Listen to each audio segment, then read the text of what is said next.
You've done the math. Pay this, wait on that, skip this bill until Friday. If nothing breaks, I think I'll make it to Monday.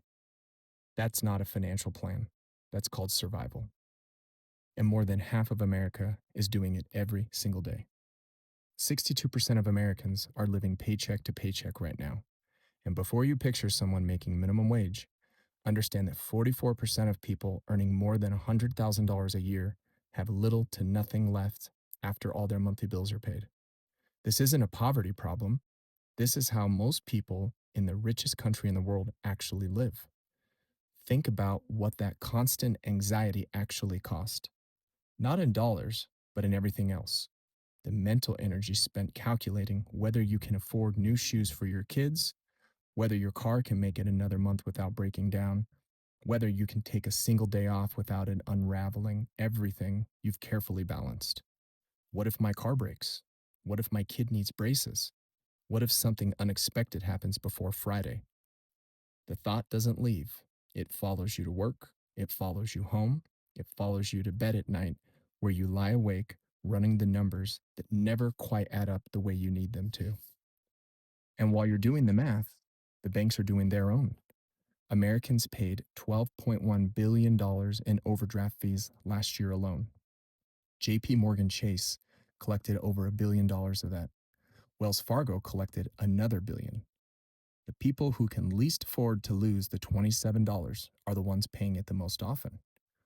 Worker productivity in America has grown more than 3 times faster than wages since 1979. Americans are producing more than ever, working harder than ever, and somehow nearly 2/3 of them cannot bridge a 2-week gap without holding their breath. The money is being made, it's just not going to the people making it.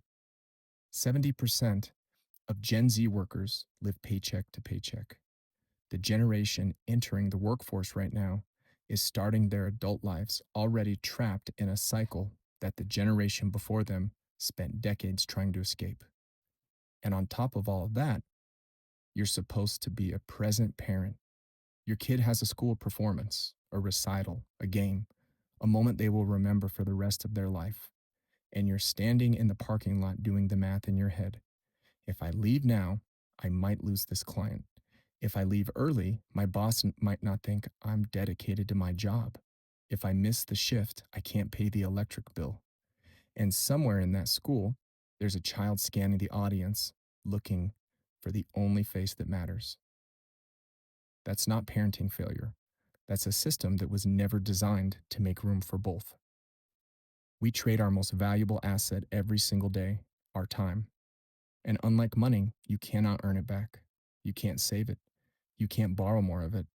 And for the majority of Americans, the time gets traded for just enough to survive until the next paycheck.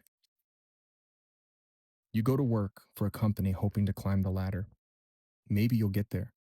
Probably you won't. And even if you do spend every day, you'll be afraid of losing it. And if you go the other route and open your own small business, you're going to be competing against $100 billion corporations that can absorb losses you can't even imagine. I'm not here with an answer. I'm just asking a question that more people should be asking out loud. Is this really living or just existing? And more importantly, is this really how life is supposed to be?